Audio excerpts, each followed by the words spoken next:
you read me over? Be advised, you are coming in weak and unreadable. Say again, Com Tower. This is Pacho. Do you read me over? Pacho, this is Com Tower. I read you Lima Charlie. Com Tower. Request permission to launch and commence the field op. Over. Stand by. Pacho, permission granted. I say again, permission granted. Roger that. Launching podcast in 3, 2.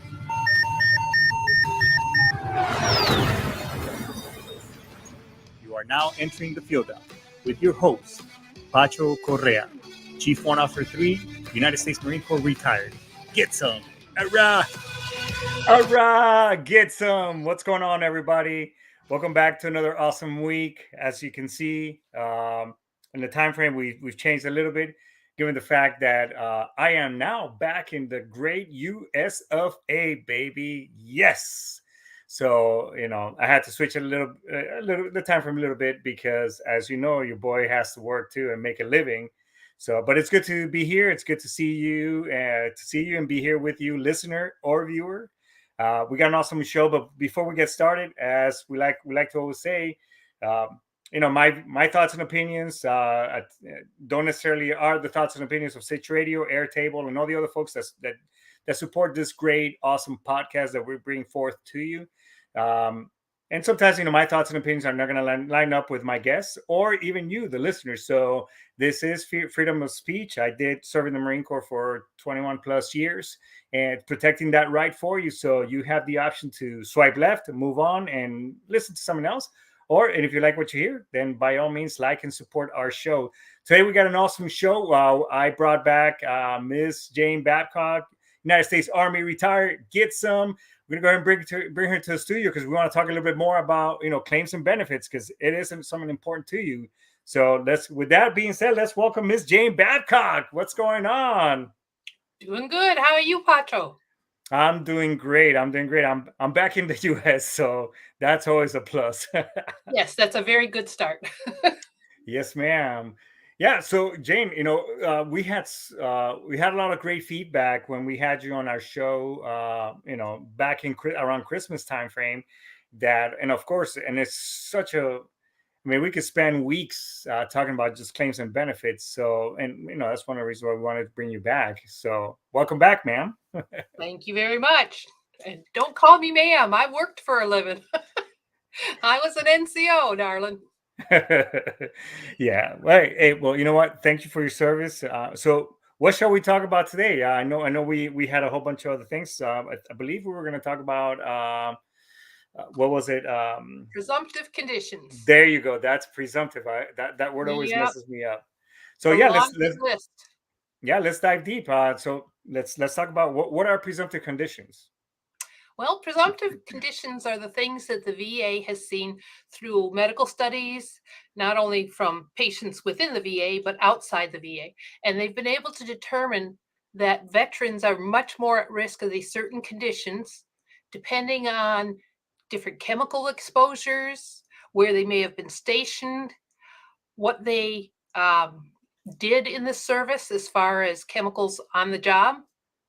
And so they've made them presumptive. In other words, according to the ALS Society, veterans are almost twice as likely to develop ALS, which awesome. Is the Ice Bucket Challenge. It has a medical name I can't pronounce. So it's called ALS. But basically, it's a neurological disorder that takes over, and eventually you're not able to function your own body. Your brain is okay, but you can't move yourself. Now, ALS, we're talking about basically what it's known as Lou Gehrig's disease, right? Yes, that's another name for it. Yeah, okay. And then, of course, there's all the other ones like asbestos exposure on ships and in old buildings and things like that, where you develop respiratory issues, asbestosis, mesothelioma, all that kind of stuff. And so because of those risk factors, the VA provides free health care and compensation for a veteran who's losing employment or losing a lot of time at work or just being able to function in society because of whatever they've been exposed to. So there's a whole laundry list depending on when and where you served. No, and in regards to like asbestosis and those type of diseases, I know that unlike it all started in the 80s, because I mean I do this for a living, the OSHA piece and safety. Um, I know they started in the 80s. They put out a list of items and things that contain asbestos. Now, asbestos is not bad on a solid form. Actually, it is a natural mineral that is available pretty much anywhere. The issue is when it becomes airborne, because it can stay airborne up to 2 weeks in the air, and when you breathe this stuff, that's when it turns, basically you get these lumps on your lungs, so on and so, and you basically suffocate to death, to say the least. So, when it comes to all these items, I know that it's not like where, with the school district retrofitting an entire school or had it abated for asbestos. A lot of these buildings, barracks, Quonset huts, so on and so forth, that had all these materials that they're not retrofitted. So yeah, I mean, I get it. We're going to be exposed to a lot of those items, and years later on, families don't know what to do. And I think this is great information for them to, okay, this may be something that they might have heard on the field up. That's my little cheap plug right there. So, with all these, so how would a vet, I guess, initiate the process for some of this stuff? Well, the first and foremost, the most important thing for every veteran and spouse and widow is to know your local accredited VSO, Veteran Service Officer. Veteran service officers are trained, tested, they have to attend annual training. They have a network of people that they can work with. When I first started, I didn't have a mentor in my office. Right. So here I was, the woman that was trying to retire was the administrative specialist. She wasn't military. She ended up doing both jobs for a while because the VSO had been injured in a motorcycle accident. And so I had to pick up the phone a lot and go, "Hey, Joe, up in Brown County, can you help me? I've got a veteran coming in, and this is when he served, and it says this ship on his DD-214, and blah blah blah." And Joe would give me a list of questions to ask. And if you got this answer, do this. If you got that answer, do that. So that's the most important thing, is to have an accredited veteran service officer. They have all the information. That's what I did for 11 and a half years. So once you do get that appointment, you sit down and they go through all the questions of when did you serve, where did you serve, did you do any special duty training anywhere, and things like that. Any injuries or illnesses that started in service that are now giving you trouble. And that's what they're going to look at and go, "Oh, well, you were in Vietnam. Have you ever had any of these 38 cancers? Have you had any of these diseases? Oh, you were on board a ship. How's your breathing? You were at Camp Lejeune between 53 and 87. Yeah, The I was going water, to mention that. yeah, the water was toxic. It had carcinogens in it. And that not only applies to the veteran, but it applies to the family that was there. So your Oh, wow. spouse and children conceived there. So I didn't know that. Wow. yeah, they have their own list of presumptive conditions. And then the VA provides health insurance, a health care program. It's not specifically an insurance that you think of in that it covers all of health care, but any health care related to those diseases, the VA will take care of at the civilian doctors for the civilians. Wow, that's, I mean, I'm somewhat savvy on some of this information, but I didn't know that on these presumptive conditions that it was actually extended to the dependents as well. I mean, I think that's a great news. Hopefully, those who are listening to and viewing the show right now, that that this is something, a good tidbit for them to know, and that they can go back to the VA and say, "Hey, we were there stationed during this time frame, Camp Lejeune, for example." And what is it, I guess entitlements or coverage do we have to keep treating these conditions for, my spouse, my kids, Mhm. whatever else. That's Yes. amazing. And there are very few exceptions, but there are the instances of the Vietnam veterans, and they too have a child's list of presumptives. So, in the case of the male veterans, I don't know exactly why, but in the case of the male veterans, the only condition that the VA recognizes is spina bifida. Unfortunately, apparently, when a lot of the guys got home, children that they conceived shortly thereafter, spinal bifida was at a very high rate during that first year or so, as far as conception. So, those children can, excuse me, can be given benefits too if they had spina bifida, no matter what degree of it, whether it actually has them paralyzed from that point. Spinal bifida is where the spinal cord is outside the spinal column. And so sometimes it's actually outside the body itself when they're born. And oftentimes it means paralysis from that point downward. But sometimes it doesn't. I, But that this, child is entitled to benefits their entire life. that's a very near dear subject of mine, because my son, when his mom and I met at that time, you know, he had already been born, but he was born with spinal bifida. So, and I've been a huge advocate for that as well. But I didn't know that that was one of, I guess, conditions associated with that time frame.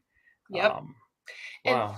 and the thing of it is Agent Orange was not only used during in Vietnam. There were Air Force bases in Thailand.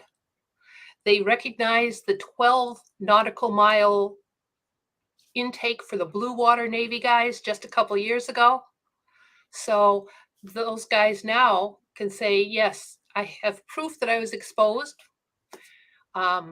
And now their children would be eligible for these benefits. People will say, well, the child was born so long ago, blah, blah, blah.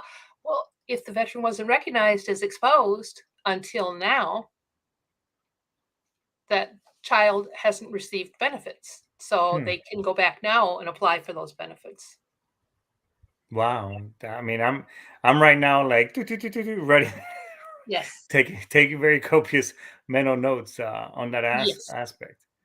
And if you look at the Gulf War veterans and the OIF OEFs, they are experiencing a lot of respiratory issues.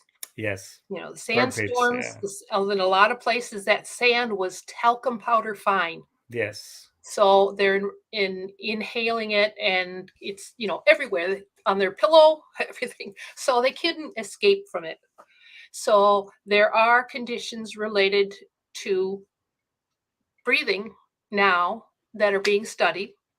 For our early Gulf War guys, and for all Gulf War veterans, there's a list of tropical diseases and parasites that wouldn't be found anywhere else in the world that they may have ingested, or they may have developed brucellosis, which I hope I'm pronouncing that right. But there's a dozen different conditions for them, plus these new respiratory ones, sinusitis and things like this. And veterans will Yes. say, well, I had sinusitis in high school. That's okay. If it got worse after you went over there, then that's called the rule of aggravation. I had a knee that went out on me in junior high school running track. But when I enlisted at the age of 23, they just did extra x-rays and, wobbled my knee around and stuff like this, trying to see, can Uh-huh. you squat down on one leg, see if it'll support your weight, blah, blah, blah. And they said, oh, you're good to go. So now, because I had a pre-existing condition, my knee is rated, but it's rated at 10% less than what it would have been if it had been totally, completely 100% normal when I went in. So if you had sinusitis in high school, but you had a tour over in the Middle East, and you now have some serious issues going on, you're using an inhaler, you're taking medication every day, you can't exercise without, breathing Puffing and issues and puffing. things, Yeah. then you need to go in and see the VA, and you need to see whether or not that falls under the rules of their presumptive conditions, in which case that's eligible for a rating. It'll just be 10% less than what it was. Right. No, I just I used to stay on top of my claims, and I submit most of the time myself, and I even contested myself, just basically quoting the 38 CFR. But it's funny that you mentioned that, because I had registered on the burn pit registry, a couple of years back, and it was just, when there was nothing, it was just say, hey, this is registry. We're just kind of gathering the data. Then moving time forward, right before we went to work in the Middle East, they called me in and they did a survey. They asked me questions, all these things. And then now, when the letter came out, October, November timeframe, saying, hey, now you can start submitting for those presumptive conditions. And you're right. I've had, rhinitis and chronic sinusitis. I can't, some of the viewers might even heard me on the podcast. Sometimes I go, and I do that quite a bit. So what I did is, since I was in the Middle East, I got diagnosed. I grabbed that paper. I went on the new claims benefit website, submitted for that stuff. And during this last stint that I was home visiting, I got my VA appointment, and I went and got the visit, and they asked me the question. Basically, I submitted it for that claim under the presumptive conditions. So everybody should be out there basically jotting all this stuff down, do a laundry list and just throw everything in the kitchen sink and let the VA make the determination for them, Don't just make that determination yourself, right? And that's another good thing that you brought up, was the fact that there's a registry. Remember when our Vietnam and Korea and they got home, there was no registries. There was nothing to reach out to them. So if you're one of the younger veterans, or you're one of the veterans that falls into one of the categories like Vietnam and has a lot of presumptive conditions, when you go into the VA, make sure they put you on that registry. That way, when there is something new that comes out related to your era of service, you're going to get that information, so that you can then go, oh, well, what's going on with this Brucilla something or other? Okay, well, I don't have that, but I better look it up and see what the symptoms are, so that if they do start happening, I know that I can go and get benefits for it. I can get the health care for free, the medications for free. When it comes to ALS, home adaptation, they'll put a ramp on, they'll widen a bathroom door, they'll put in a roll-in shower if you have the long-term ALS. Yeah. So it's all there. It's just that people don't know it, and the VA doesn't advertise. Yeah, no, I agree with you. Even once you qualify for those things, I think it's up to 14,000 grand that the VA will give you to retrofit your house, whether you need a ramp, instead, remove the tub and just put a standing shower with handles, so on and so forth. And actually, I think it's about 64,000. Oh, no kidding. Well, oh yes, and they will also help you with adaptive equipment, like scooters and all that kind of stuff. But when it comes to a vehicle, if say you have a van and you need to have the side door hooked up with one of those roll-in ramps that folds down automatically. No kidding. If you're getting to the point where you need hand accessories in your vehicle because you're no longer able to use your feet because of a service-related condition, then the VA will pay to have your vehicle retrofitted, or they will give you an amount toward a vehicle with those things already in place.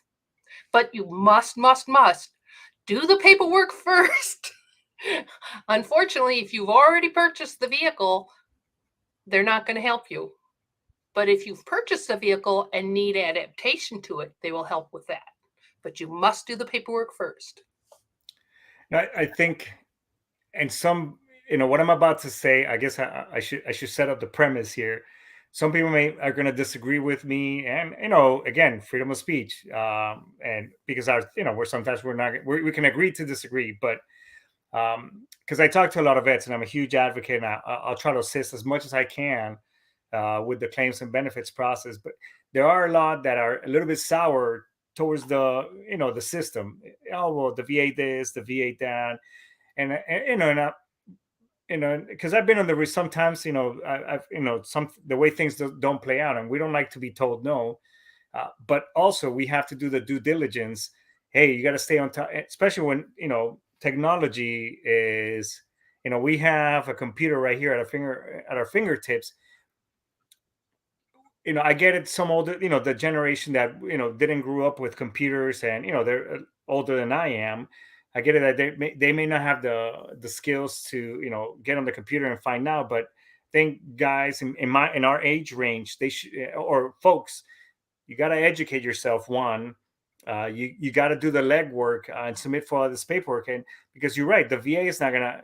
All that stuff is there if you ask for it, and you got to push for it. Maybe a little bit harder than usual, but it's there, and we have to do the legwork. Nobody's going to do it for you, and that's why we have to educate ourselves on the 38 Code of Federal Regulations when it comes to VA claims and benefits.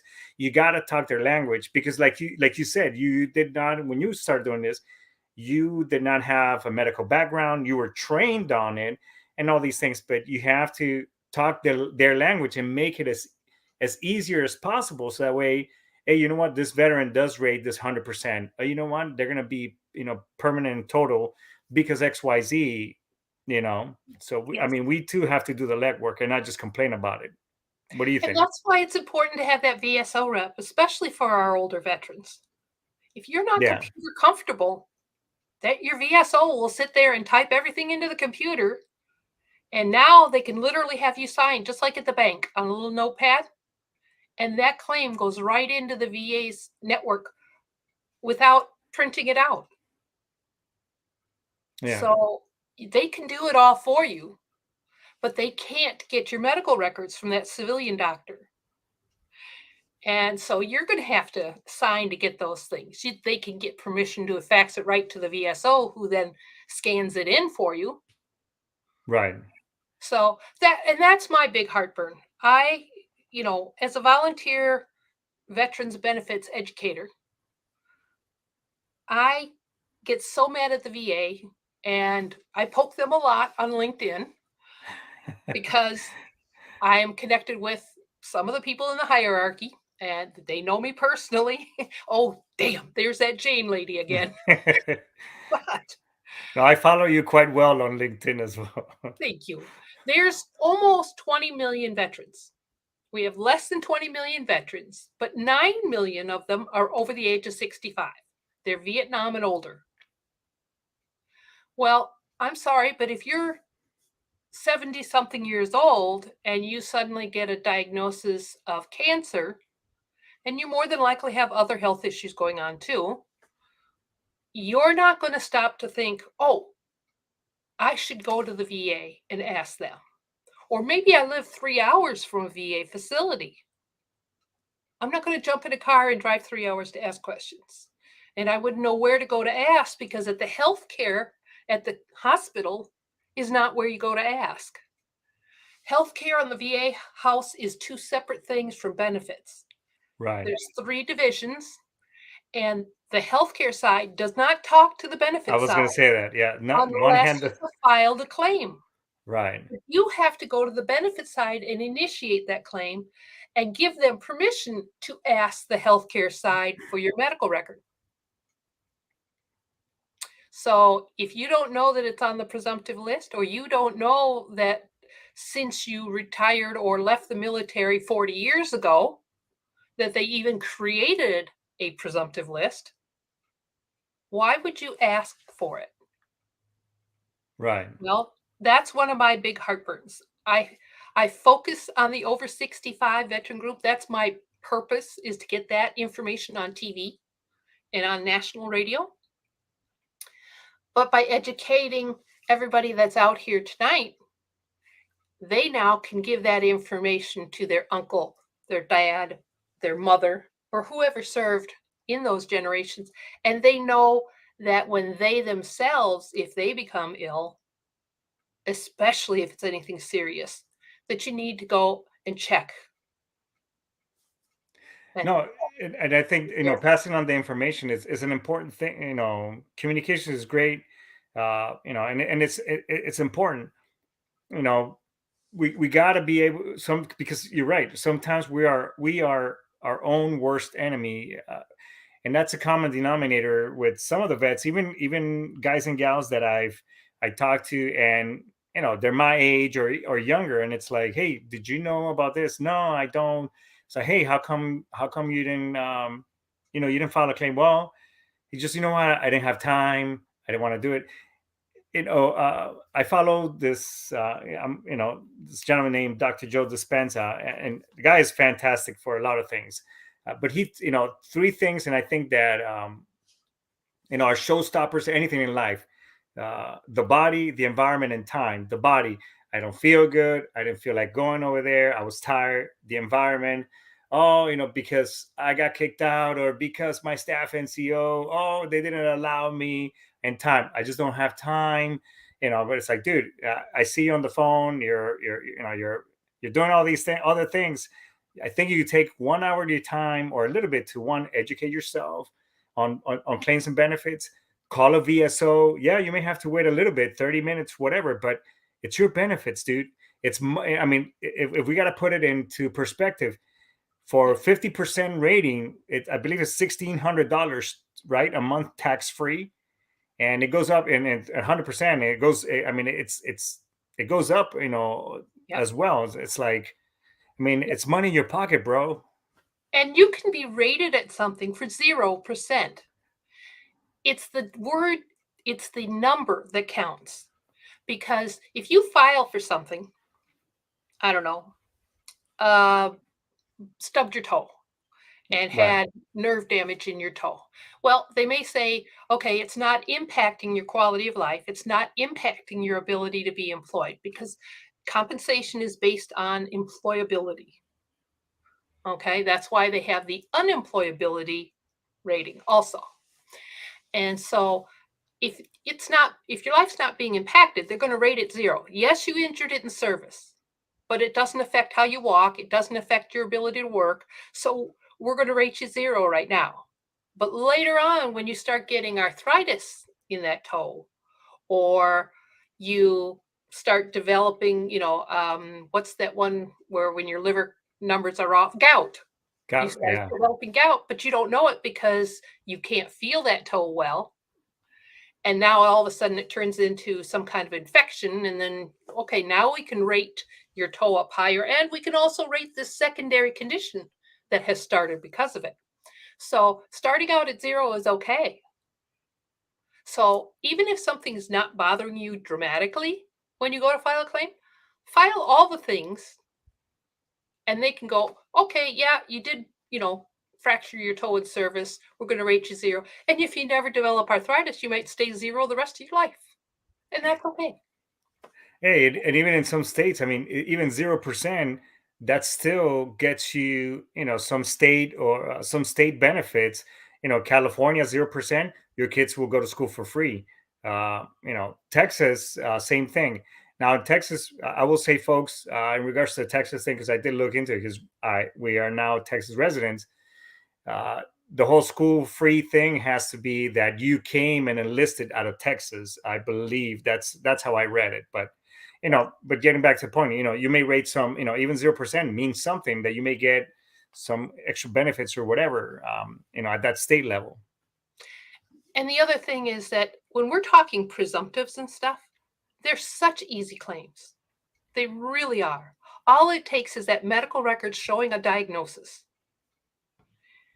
And so once there's that diagnosis record, the VA doesn't argue. They may call you in for an exam.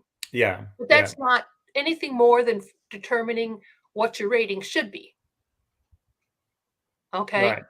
Obviously, someone who comes in and they are partially into, a couple months into ALS, and they have the rapid ALS, which means that generally speaking, you're going to pass within a year.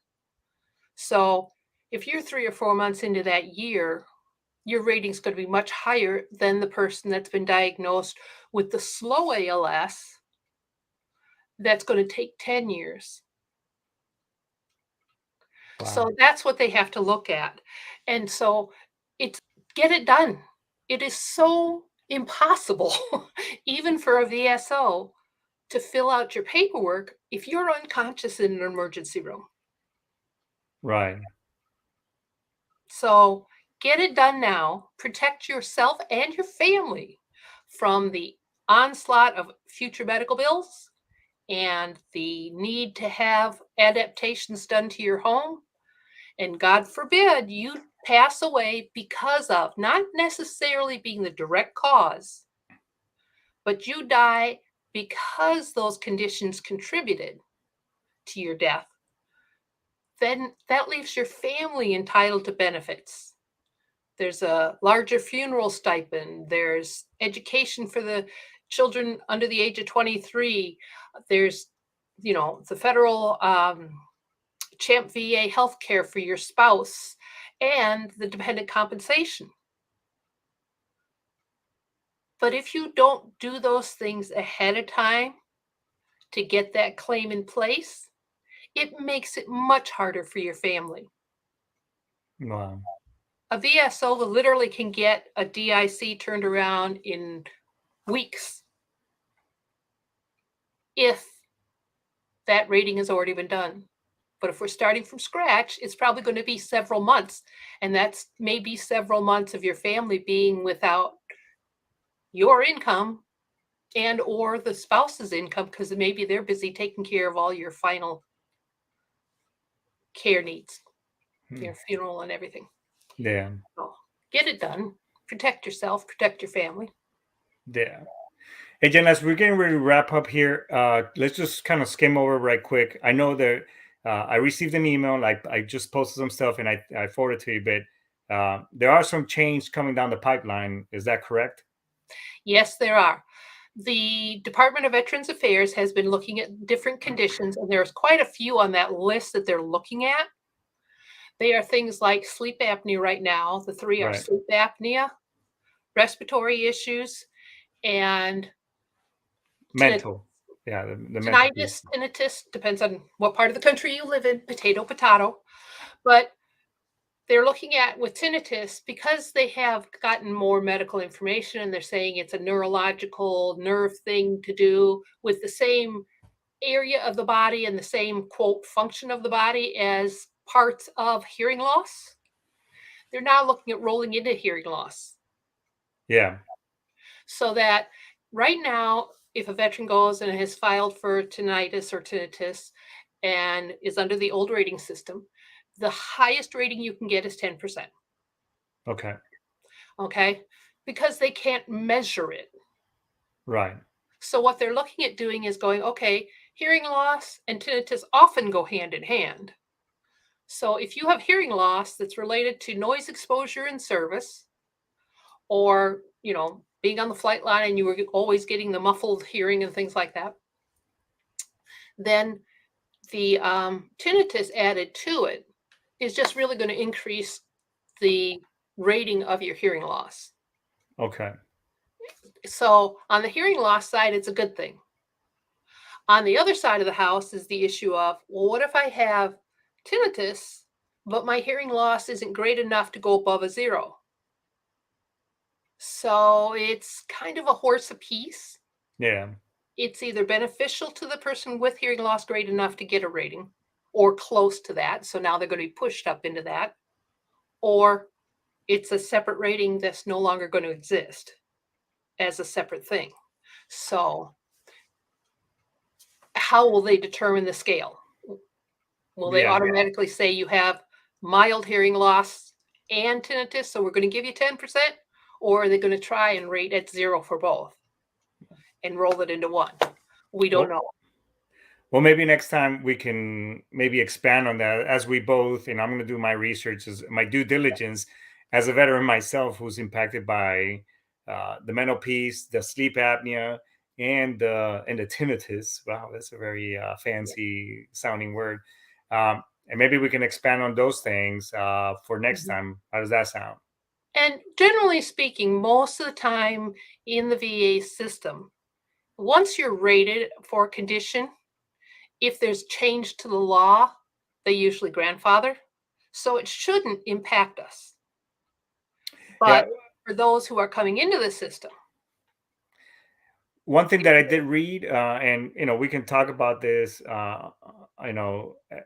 maybe later on this week, is it did say when you go in and when you reapply for a higher rating, but we can dive that deeper because we're getting ready. We're getting short a little bit there's of time. language in there that can be interpreted either way. Yeah. If you're applying for a specific condition right now, they're not supposed to look at the other conditions, according to history with the VA. Okay. But that doesn't mean that tomorrow they're not going to change their mind on that and say, oh, you opened up your claim. That opens the whole door for us. So we have to wait to see. I want to read the actual written legislation to see what they're talking about before I voice which way it's going. Jen, well, we're getting to that time, but can we go ahead and bring you back? And like I said, you've been a tremendous hit. Last time I brought you, everybody was like, "Hey, we got to bring this person back." But yes, I'm always here, and if there's a specific topic, just let Paco know, or Pancho. I don't know how to pronounce your nickname. That's good enough. You're still Francisco to me. Yes, ma'am. Let him know what you have questions about, and I'll be more than happy to come back and we can do a popcorn thing where it's just a list of questions from guests. But if you are on LinkedIn, find me, Jane Babcock, just like the name is displayed. And I'm more than happy to send you that list of presumptive conditions. I'm more than happy to send you links to all those, like the Federal Benefits Handbook and things like that, to educate yourself, or the link to how to find your local free VSO representative. Never pay for a claim to be filed unless it's a higher level appeal and you're going with a lawyer that's recommended by your VSO rep. And approved by the VA. Yes. Yes. There's a lot of people out there charging money to do what you can get done for free. Yes, ma'am. Jane, always a pleasure and an honor to be amongst you. So we'll go ahead and bring you back some other time. And thank you so much for your service. And thank you so much for your information. I really appreciate you. And you too, friend Francisco. Just stay safe, okay? Yes, ma'am. Thank you so much for your time. I appreciate it. Take care. Bye-bye. Bye. Well, everybody, this is, Jane, again, another great session with Jane. I mean, I even learned some stuff. Again, I thought I was pretty savvy on some of the things in regards to claims and benefits. But nonetheless, one, if you're having issues, struggling, with depression and mental health, please call somebody. Reach out to me. Reach out to the VA and many other resources. We don't want you to be part of the 22 and statistic and take that final step. Please don't do that. Let me at least be your last phone call or last text. Maybe we can work something out. And two is get savvy on the VA claims and benefits. Check out the 38 CFR. You can Google it. You can read up on it, but you got to talk their own claim language. And we'll bring Jane back and keep talking a little bit more about claims and benefits, because in the end, that's your money and it's your pocket and it's a right that you earn. Other than that, folks, hey, thanks so much for your time. Thanks so much for viewing. Don't forget to like and subscribe. With that being said, everybody, we're going to end this, and I am out of here. Get some. Hurrah!